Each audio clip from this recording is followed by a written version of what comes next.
It looks like we've got a good mix joining today, which is cool. Thank you, everyone. Michael joining from the campfire. Yep.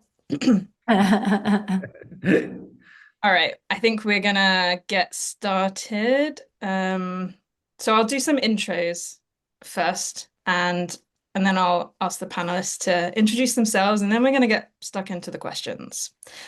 So, uh, myself, my name is Claire Knight. Some of you may know me. I'm the creator of the Onboarding Lab newsletter, which is a free newsletter where I send out a new project each week to implement and get your, excuse me, onboarding experience to world-class standards. Hopefully some of you have already aware of it and signed up. I'm just going to quickly share that in the chat if you're interested. And I'll get my panelists to share their LinkedIns too. So I want to now introduce this amazing, thanks, Bob, amazing panel. So Jan, I want to start with you. Do you want to give a quick intro to everyone? Sure. Hi, my name's Jan Young. I'm the founder and CEO of Step Up Exchange.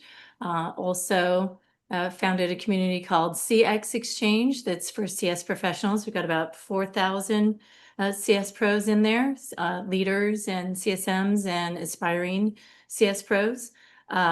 We have all kinds of events on Tuesdays, so look for that. I'll share information about that in the chat. And Step Up Exchange is a private community where we really focus on learning and how CS leaders can step up to make an executive impact. So I do everything as community, and I'm so excited to be here in this community today. I love exchanging ideas with other folks, and I can't imagine a better group to really dig into onboarding and everything that's changing, as well as this report that you came out with as well. So I'm excited to be here. Thank you, Jan. Appreciate that. There's some love for you in the chat. Aw. Bob, and most of it's from Bob, to be honest. So Bob, why don't you do your introduction? Hi, everyone. Yeah, I'm a speaker and a podcaster, and I spend a lot of time with founders and leaders in the CS space, growing revenue, growing customers, and growing themselves. So I love these fireside chats. I've been a part of a couple of them. OnRamp does an amazing job. Claire is a master at this. And I'm really intrigued by the report that OnRamp put out. There was some really interesting numbers in there. Some that validated what I thought, and some that were really surprising. So if you don't have it, I would encourage you to grab it, and I look forward to digging into it today. Awesome. Thanks, Bob. Paul, you want to go next? Sure. Yeah. Excited to be here. I'm Paul. I'm the CEO and founder of OnRamp, which is a digital customer onboarding platform. We were the ones who commissioned the report, and excited to dive into it. It's my first time doing one of these, so I'm thrilled to be part of it with y'all. Amazing. And last but not least, Michael, with your campfire. I'm a campfire. I brought a s'more as a prop here when we get in, so the video gets it. Because we were joking earlier as we were planning this that it's not really poolside. It's summertime. There's no fire, place I'm going to be near. It's a campfire. So hi everyone, Michael Boyd.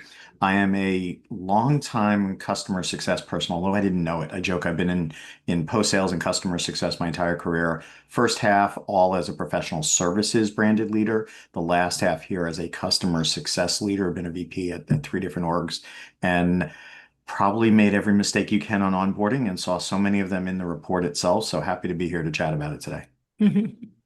Amazing. Well, I'm sure everyone joining can see that that's a pretty stellar lineup to give a broad range of ideas around what we're going to talk about. So I'm excited. So before we get into the questions and I start grilling everyone, I just want to mention that what we're going to be talking about today is based off of the report that Paul mentioned, that OnRamp commissioned, which is the State of Onboarding Report. And if you haven't already seen it, downloaded it, or anything like that, it's going to be in the chat. That there's a link that you can do that, and I highly recommend that you take a look, because it's going to give you a good foundation for not just how you think about things, but what we're going to talk about today. Another thing I just want to say is that there will be yeah, thank you, Melissa, the link's in the chat there. There will be a Q&A session just at the end if we have time.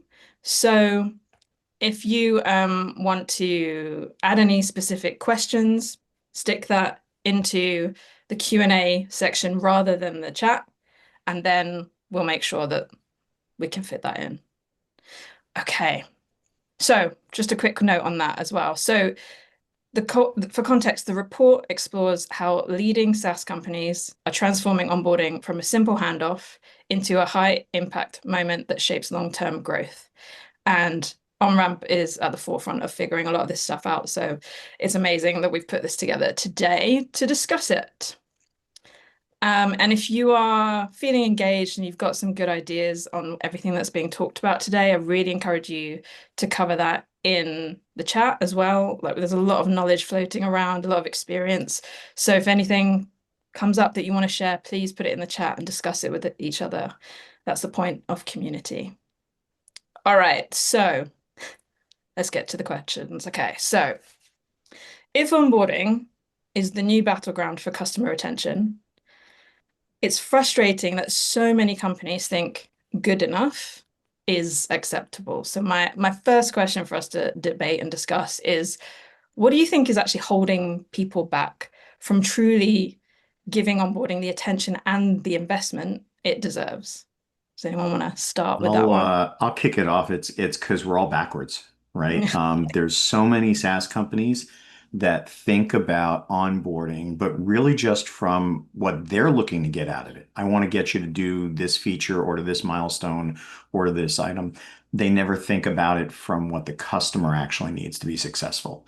And if you think about it, that first step is always coach the customer to take that first step in their customer journey, to do it with your product, hopefully so that they're on that path to get to that, wonderful outcome that you've sold them.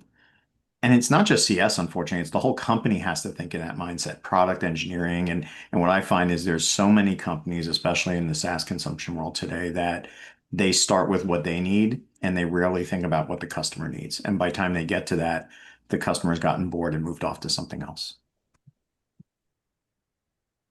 Yeah. Yeah, just to build on that, maybe, Michael, I love that. I think it really does stem back to I'm sure a lot of people on the phone can, because I've thought a lot about this, and I do think it's the way we continue to glamorize the signing of new customers. Nobody wants to admit that none of the work has started yet. And we're trying to build customers here for 10 years. And I've been in sales. I've banged lots of gongs. I know it's a hard job, but we celebrate this big thing at, 5 or 10% into the customer journey. And we haven't actually done anything yet. We haven't actually done anything to signal the kind of retention and success that we know leads to the retention that we need. So a lot of it is, and a lot of CEOs still don't really get even customer success, and onboarding is just a portion of that I think they wish they just didn't have to do, because everyone loves to chase sexy logos and nobody wants to admit that the work has just begun. Well, and I would say too on that front is, in terms of when we were in that growth at any cost period, when money was cheap and, investors were really just having us focus on acquisitions, because the idea was you were going to become that unicorn, and then whether it was going to be a big money acquisition and then the investor is going to have that exit and all of that. So they were just all about the acquisition. No one thought past the acquisition because the investors weren't asking them to think past the acquisition. And then when money got expensive, right? And then investors started saying, well, wait a minute, if we're going to be with you for a while, if this isn't really going to monetize for us for a while, what are you doing? What's happening with that growth? And then the focus became on the customers. But then it was as if you were just trying to get a sell, whether it was a renewal or an expansion from those customers, as if you were talking to prospects. So all the CSMs were like ordered to go out and sell to everyone, no matter if they needed it or not, which is not how you sell to a customer. Not at all, because it's like, well, why are you talking to me about this? First of all, I don't even make the decision. Second of all, I don't need this, right? So like you're burning all of that trust that you had built with them. So it became all about selling, whether they were ready to, whether they'd been onboarded correctly, all of those things. And onboarding was just seen as an expense and not understood in terms of how it contributes to the growth of the customer. And without successful onboarding, you're not going to grow that customer. They're never going to be ready to grow. All they're going to want is either to get out of Dodge as quickly as possible, or they're going to, basically want, money back. Like, I paid for this for a year, I didn't use it. I want my money back. No, I don't ever want to buy another product from you. I'm just going to keep with this core product, that sort of thing. You can never expand to them anymore, that sort of thing. So, we can all see how we got into this mess, right? But now how do we get out of it? How do we get 20 years of cheap money experience where we, built this, motion through, I always do this because it's a neural pathway that we build, like change management is so hard because we have to build a whole neural pathway. That's all from Britt Andreatta, but my favorite author, well, one of my two favorite authors, but anyway, but like we literally have to change how we work and then also change how we work with the customer in order to make a change to all of this. But anyway, there's some really good points there. I think it's very interesting that in the chat there's mostly comments around the sales to onboarding kind of piece and the gaps that are there. And I think that's, since I started working in onboarding so many years ago, has always been something to tackle. I don't know if anyone's got any quick words of wisdom on that as it comes up so often. well, they're not recorded. I always like to you almost have to learn how to be a product manager in a way to be able to package up what are the post-sales offerings, and whether you're doing this for pure expansion, and some people have heard me talk about that at times, but even just for the pure delivery, what's the expectation? What am I going to get? There's a lot of talk now, we need to pull CS earlier into the pre-sales cycle, but it's really all because we need to clearly define what the expectation and set the expectation of what the customer is going to get post-sales. And if you haven't captured that and gotten agreement or, trained your sales teams to position and tell that story, you're at a disadvantage day one because you're now trying to play catch up. Yeah. Paul, you must have seen a lot of this. I have. The sales to CS handoff, obviously, friction is something from time immemorial, right? Like we've all dealt with it. I think what's a more interesting question to me, perhaps, and what you started with, Claire, was like, why isn't this getting the investment it deserves? Like, cool, we all know that. Like, it's difficult. That handoff is difficult. There's gaps. Like, some teams do it better than others.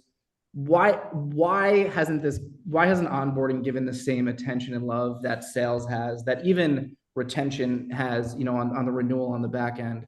And I think the answer is there's not a shared language around it. There's not a clearly shared and defined language.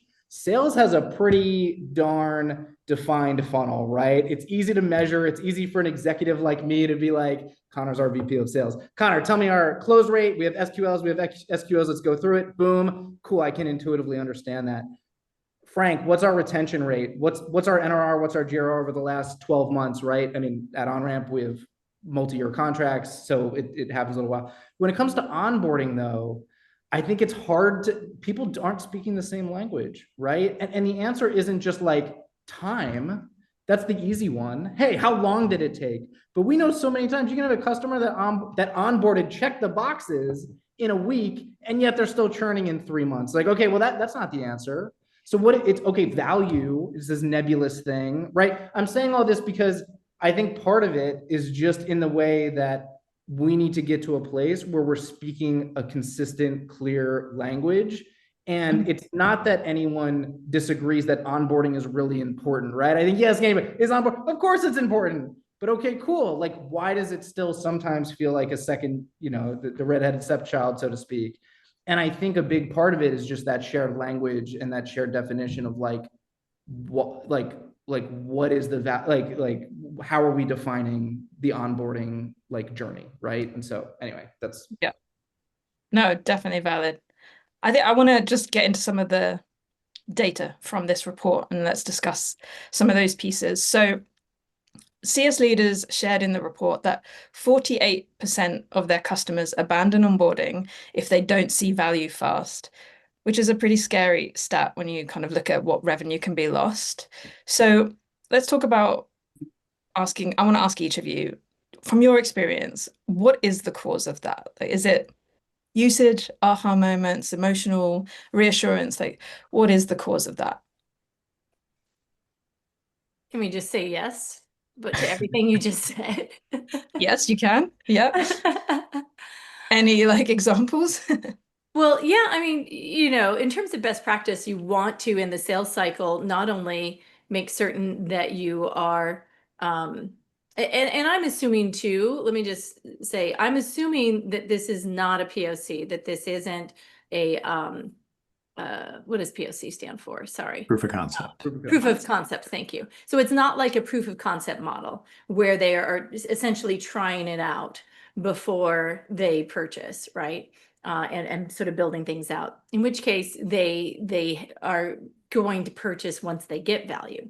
But if you don't have a POC model, there's still a lot of examples today where like that now with forward deployed engineers and that sort of thing, where they're, getting much more actively engaged. But I still think that, in CS, we have the opportunity and responsibility to, if a customer has come far along, to then engage and ensure that they're getting set up properly.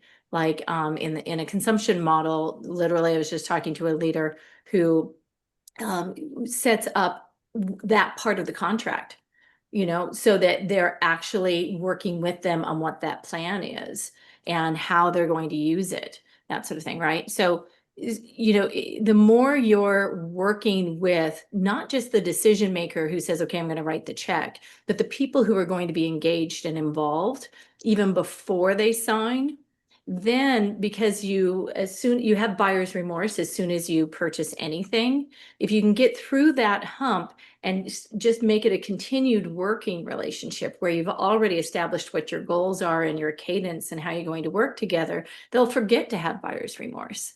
They'll forget to disengage. And also you'll already have engaged with the right people, so there's, part of it is through that high of the purchase, keeping, engaging with them and keeping them along, I'm actually going to steal a little bit of Bob's first answer and Paul's first answer for my answer here, right?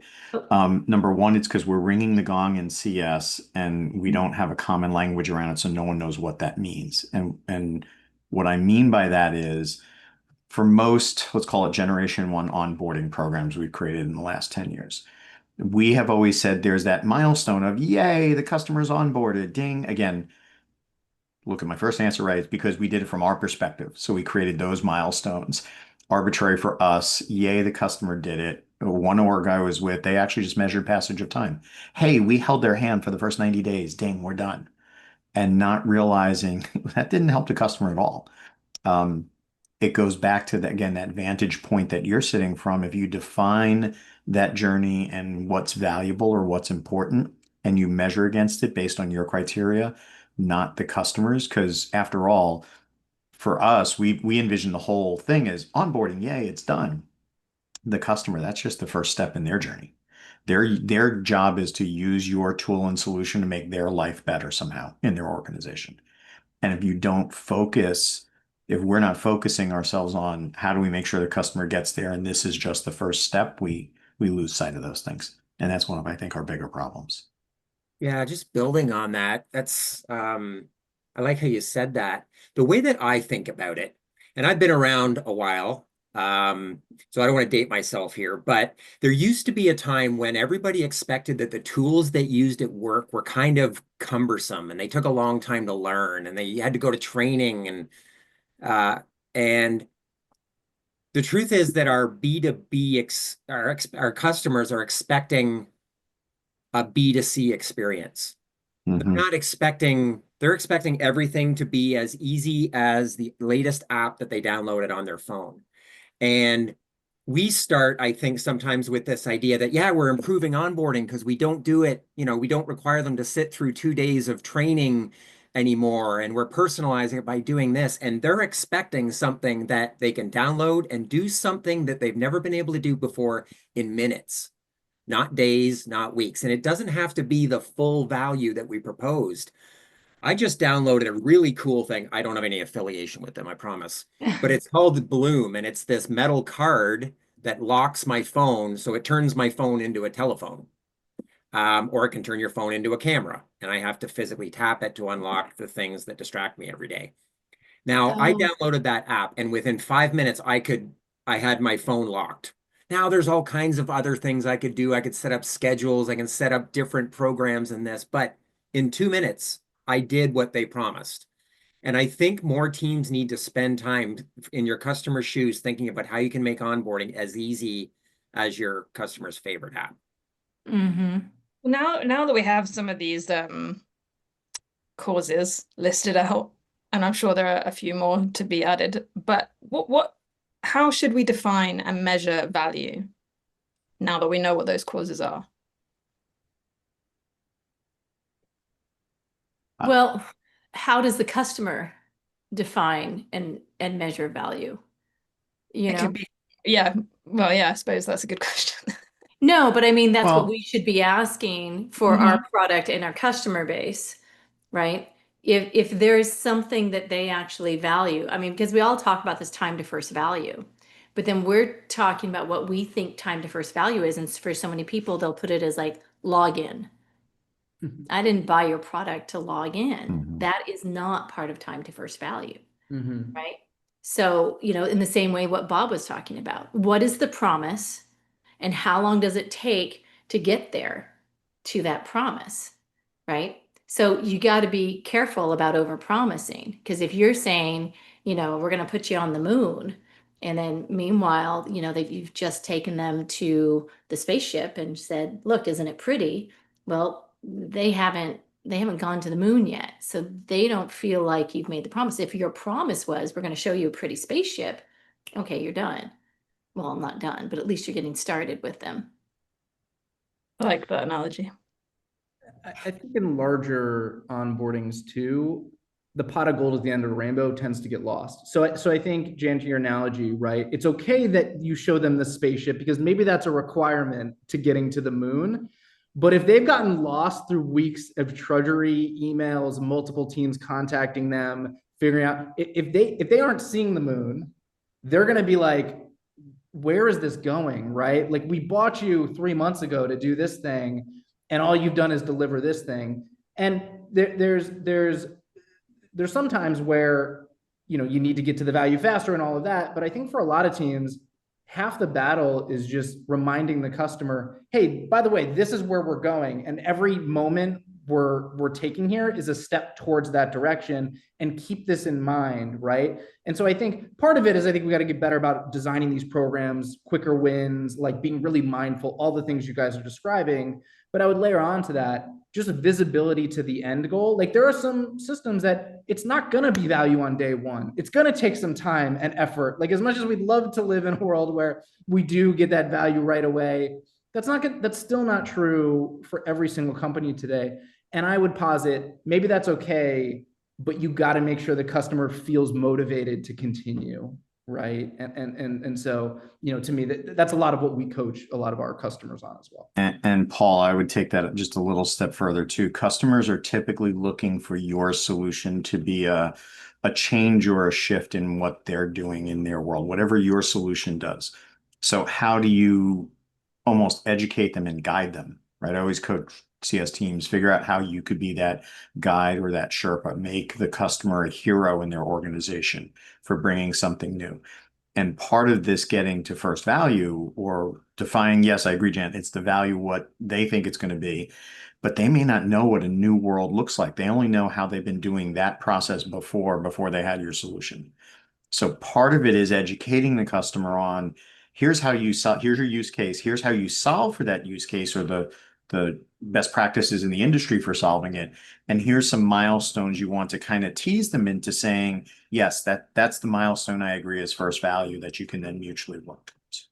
And ideally then it's clear to your question. I think it's then how do we track back to that and show that visually so the customer can see their progression and realize, wow, this seems big and daunting, but I'm 20% of the way there. I'm 10% of the way there. I'm 50% of the way there, mostly so that they can help educate people in their org and their bosses as to how they're going, how they're progressing to get that goal eventually done. Yeah, absolutely. I think the visibility of the progression in onboarding is so important. And I think a lot of companies gloss over that a bit because we're checking off our own to-do list rather than helping the customer see how far what they're achieving and how quickly they're doing it and where the value points are. Cool. So I just want to quickly oh, sorry. Did you? Well, I was just going to say on that point, what you were just talking about, Michael, that's actually, so I built out this sort of repeatable customer revenue system.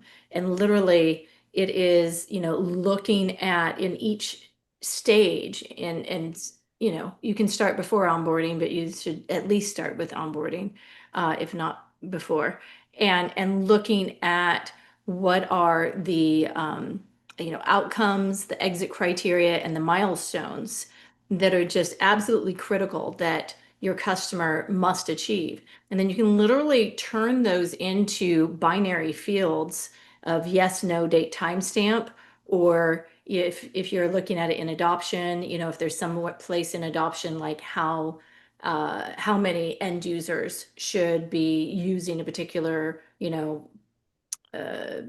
report or dashboard or something like that, whatever it may be. Like you can do it as percent, as a number, as a yes, no binary, but you can put that in, whether it's your CRM or your CS platform or, in a tool like, Paul has, OnRamp, but you can put that in and then measure and check to see when your customers are reaching that and if they have reached it, right? Because you want to be able to track and measure if you're delivering on that and if they're getting at least those minimum things. There's probably a lot of other things you should be doing in the journey and blah, blah, blah, but if you're at least doing those key things, then you know that the other things probably happen too, so.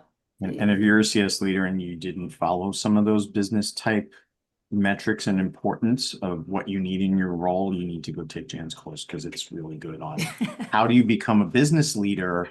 You laugh about it, but the secret I have is I actually started life in finance before I got into software and CS worlds, wow. right?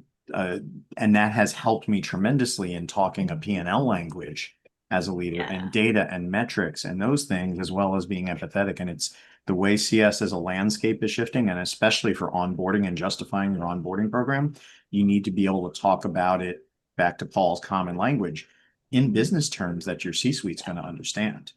Yeah, this acumen all there. Well, Jen, you did mention OnRamp. So as a reminder, today's session is hosted by OnRamp, a customer onboarding platform purpose-built for B2B teams. And so if the conversations that we've been having so far are getting you thinking about onboarding, then definitely go check out OnRamp. Okay, we are like discussing some really good points, but we haven't really covered much of the report. So I'm going to keep going on this. So in the report, CS leaders say their onboarding is too confusing and their customers agree. So what's the reality of this? And I don't want to sugarcoat it. What is the hard truth of what we need to face about the way that CS leaders are onboarding today? Well, I'm going to jump into this one because I got to drink my own champagne. I'll phrase it that way. So in Q2, I actually helped a client onboard my former product that I was the CS leader for and redid the onboarding program for. So it was kind of really interesting. And it was painful, right? I thought we did a really good job of streamlining it. And for context, it was a manual onboarding process before. The revamps that we did really built an onboarding checklist directly into the product. But what I'm realizing is we built just a very plain vanilla view of a product journey. And if you got off that beaten path, the customer was lost. And there were steps that weren't clear why you were doing them, why they should be done.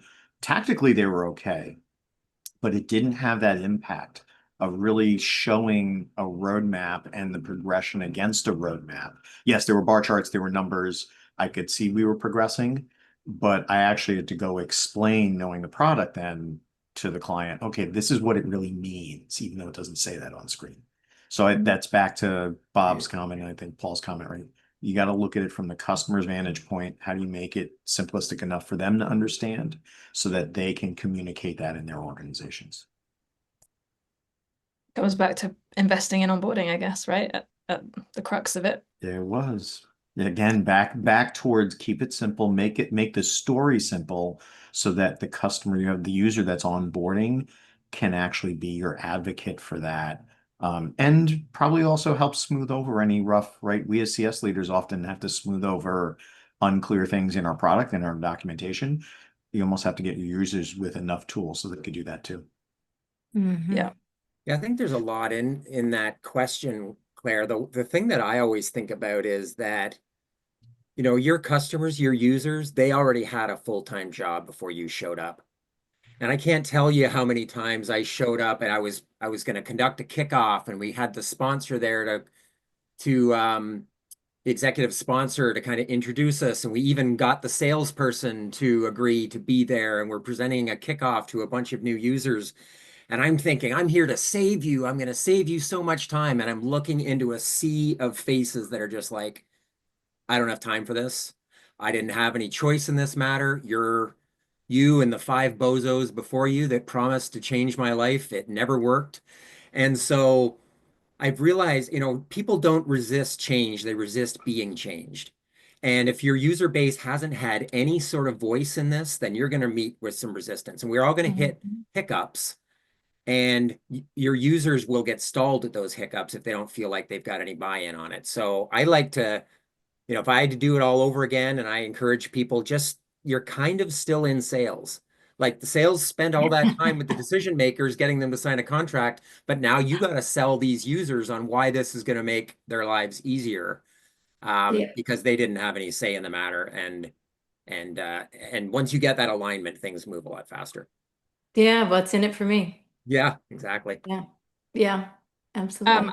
Gonna move on to the next one, and maybe give... Paula, it looked like, it didn't sound, it looked like you were on the verge of saying something. That's my default face usually. So, yeah. No, I was just gonna add, I think those are all good points. I think, you know, maybe from a more tactical standpoint, one of the things that we see a ton, and I think it's all related to what you guys are saying, but I think we see a ton, companies try to just shove every bit of feature and functionality into the onboarding process from day one. Like they're like, and as companies get bigger and more sophisticated, this problem gets way worse. But they try to say, I'm so smart, like the love onboarding teams are wonderful. They're like, I'm so smart, I'm going to teach you, I'm so excited about our product or service, I'm going to teach you everything in 30 days and you're going to be an expert. And that's not, you know, Bob, your point on people at day jobs, other stuff, like they don't live and breathe your product. They're not working for you. They're working at their company. And so what we coach a lot is onboarding tends to be viewed as this one time, whether it's a week, 30 days, 60 days, 90 days, whatever. People define it as this set period of time. And then it's like this, let's move on from thing. We like to posit a situation where you're more building a programmatic, like onboarding never ends is what we say oftentimes. And that's because I think while you got to get customers to value quickly, when you want them to then realize the full value of your product or solution, you really need to make it simple to start and build on that over time. By the way, the good part of that too, done right, it keeps them engaged through the typical lulls of the customer journey, right? And so there's always kind of this excitement about what can I learn next and what can I do next. Again, I'll get on my soapbox here in a second, but like typically what I see is people are like, here's 30 things you should learn. Let me give you all the articles and the videos and stuff on how to do it. Cool, I taught you it, right? And they're like, whoa, like this is way too much. Yeah, but I did my job. So like, cool, check the box, move on. And so, you know, anyway, that tactically, I think that's one thing we see is why it's so confusing for people today is there's a lot of that overwhelm that happens, right? Well, and they're overwhelmed because it literally takes 40 to 50 times of doing something before you build that weak neural pathway. Just going back to Britt Andreatta again, right? And so if that compares to the stronger pathway of things that they've done thousands of times, your new product that you've shown them maybe 2, 3 times, right? Like, this is how to do it. Okay. Oh, you had a question about it? Okay, I'll show you how to do it again. Oh, someone over there had a question. Okay. So they might see it 3 times. Maybe they've tried it once. You can call that sort of 4 times, right? That they've seen it. They still need to do it another 45 times before they have a weak neural pathway. So even if this productivity tool will save them hours of their day and their week and all of that, if the post-it notes are close by and they've used those thousands of times, that is going to win out, even if it doesn't make you as productive. That's going to win out because that's what they're familiar with. That's what has the strong neural pathway. So until that when I do a change management session, I always kind of show have them work through, like, how many times does your customer use your product in a week, okay, in a month, in a year. And for some people, they're only going to use it maybe once a month or once a week, and so if you think about that, it could be a whole year before they feel comfortable with it. Or if it's monthly, like, what, 5 years? You know what I mean? Come on.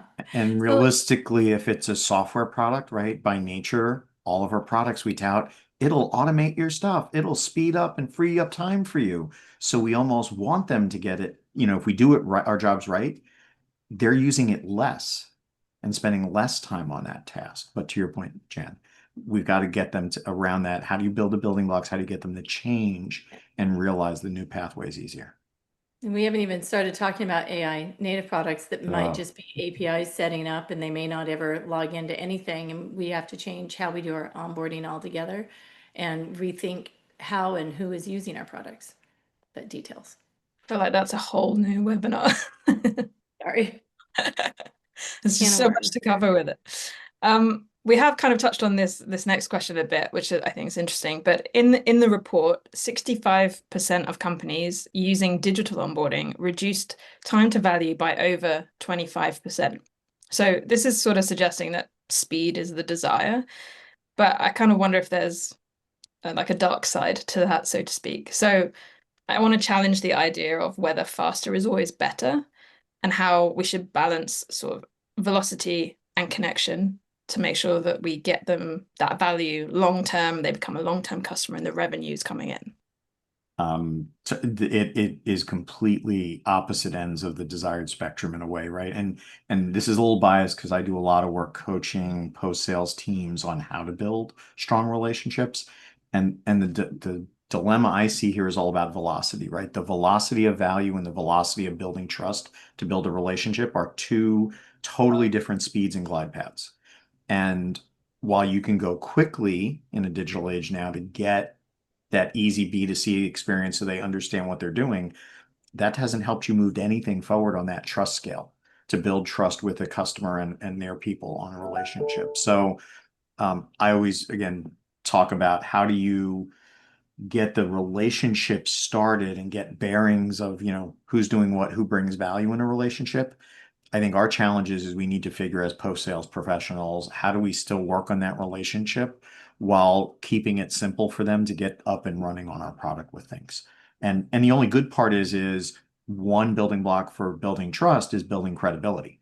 So if you can have quick speed to value in the tasks, the how to use the product to get to that first value, you're building credibility to build and apply towards earning trust with that person.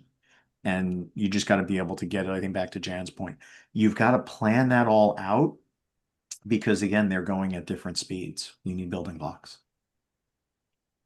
Yeah, Nick in the chat just mentioned something about QBRs. Just very quickly, there's a lot of chat about automating QBRs now for lots of good reasons. And one of the things I always think about is, yeah, but even if we could, it doesn't mean we should. And so there's a lot of good things that happen out of a QBR, for example, and there's a lot of good things that happen in these meetings and an onboarding process where, Michael, you were talking about like building trust. So yes, we can probably do it, and we probably should, but we can't lose sight of the fact that we're giving up the opportunity to build that relationship. And yes, it comes down to credibility. It comes down to doing what we say we're going to do when we say we're going to do it. But to your point, Claire, we can move fast and we probably should. Let's not be blind to what we're giving up, and let's look for those opportunities in that process to still interject those personal touch points that are so key to building that relationship. But at that point, I might just refer to another Bob, Bob London, who is always talking about those provocative questions and really taking time for discussion with with your customers, right? I think part of why there's this movement to automate QBRs is because they turned into these templatized, things, here's a bunch of stuff about me. Now, enough about me. What do you think about me? Kind of conversations. And those aren't meaningful. And those can be perhaps better just sent out as, hey, look at how you're doing compared to your competitors. Look at how you're doing in our product. Look at what you've achieved. And do it as a quick little video that anybody can see, and you can automate it so that it is, for the persona of whoever is opening it, right? That sort of thing. Yeah. And then save those executive business reviews for the real meaty conversations where you get to learn about them and you get to show your thought leadership, and I think that's probably what you meant, Bob, by it, because that you can't automate that. You Yeah, don't. well, and it's, Jan, to your point, we want to automate away those, communication type things of how we're doing, how do you compare to your peers, those things, because that could help us to both tell our story, tell the champion story of the value they're creating, as well as then get that stuff off the plate. So you don't have to waste QBR time on that. You can focus more on building relationships and establishing deeper credibility with them. Yeah. And I guess we're getting over to QBRs, which is not necessarily done during onboarding, but I guess to me, it goes back to how onboarding is so critical as a stage, because that is where you're connecting with, or should have the opportunity to connect with the customer strategy and with the whole purpose of what they're trying to achieve and be able to accomplish using your product. And that is the basis of what you can do in any of those executive business reviews. There is a topic related to the QBRs that someone put in the Q&A, so I'm going to come back to that in a second. But just as a reminder, again, today's session was hosted by the lovely team at OnRamp, bringing this panel together. Again, a customer onboarding platform purpose-built for B2B teams. So they are the ones that published this State of Onboarding Report that we're talking about today. So make sure you get the report, make sure you check out OnRamp. Just quickly back to this Q&A. There was a question in here around how do you define value if all of the customer goals are long-term, gained post-launch, without just checking the box that they are set up to achieve that goal? And I think that does relate to the kind of QBR topic in some ways. So does anyone have an answer for that one? I had a CSM who handled big enterprise ugly accounts, and he would always say, anyone can eat an elephant if you take small enough bites, right? And the meaning for that is you actually have to break down that large, ugly 2-year goal into smaller, more manageable trackable milestones. So Mm-hmm. Does anyone else want to words of wisdom on that one? The only thing I'd add is that I don't think your customers always know. So they're looking to you as a thought leader to say, here's the big ambitious goal that we're working towards, and this is going to take some time. And here's some things that you're going to be able to do on week 1, month 2. We've heard from other customers that have gotten this far and have seen value. So, I think to your point, Michael, to help your users tell that story and evangelize for you and to really see the progress that they're making. Because if you ask them, I don't think they know, but if you tell them, they're like, oh yeah, I can see that. Yeah. Well, and also that gets back to who you have as part of the kickoff conversation, because you want to have the decision makers who are choosing the product part of that so that they can say, here's the why, right? Because ultimately on the customer side, they're probably all reporting up to that decision maker in some way anyway. And so understanding what the decision maker is trying to get from it, and then helping the others connect what they're doing to the decision maker. And then really what Michael was saying is breaking it down, because you never get to some big fancy goal without it being a number of steps along the way. And how you celebrate those steps along the way helps them understand that they are achieving something and that they're making progress. It can be challenging though, if your product really is going to have a long, time until it gets the payoff. You really have to find a way to communicate that value and keep them engaged along the way. That's, going back to Britta Andreatta, sorry I'm mentioning her so much, but I think onboarding is so much about change management. So I reference her frequently whenever I'm thinking about onboarding. But she has these 4 change journeys that she talks about. And, one is, where it's just like this slow, change that's very steady that needs to happen for a long time. And I've been a part of those. And so often it will be towards the end, when they're really so close to the end, when they'll just lose faith and they'll say, I just don't believe it. I'm just done. We've been working on this forever. It's just never going to change.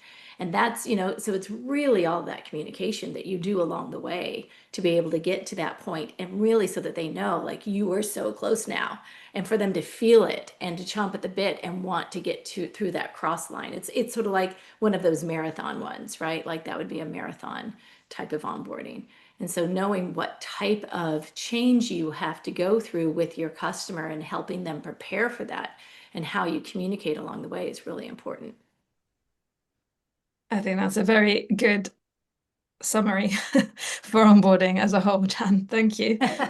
This has been a really interesting conversation, because I think we could definitely talk for another hour on most of these topics, because they all feed into other ones, and there's just constant conversation around onboarding, which we all know is super important, but a lot of other teams perhaps don't really have the full idea of the impact of onboarding. So I hope it was really valuable to everyone that joined, and thank you to all the panelists for all of your insights and knowledge. I don't know if Paul, if you want to mention anything as on-ramp god. You've already pitched on-ramp a couple of times, Claire, here, so I think we're all set. No, but thank you all for joining. Yeah, check out the report. I think we obviously didn't get to a bunch of stuff today on that because the conversation was so good. But yeah, thank you so much, Claire, for moderating today, and thank you everybody for joining. No, thank you everyone. And yeah, the link for the report is in the chat. And we will probably be doing another one of these sometime soon, so keep your eyes peeled. And we'll see you next time. Thank you, everyone.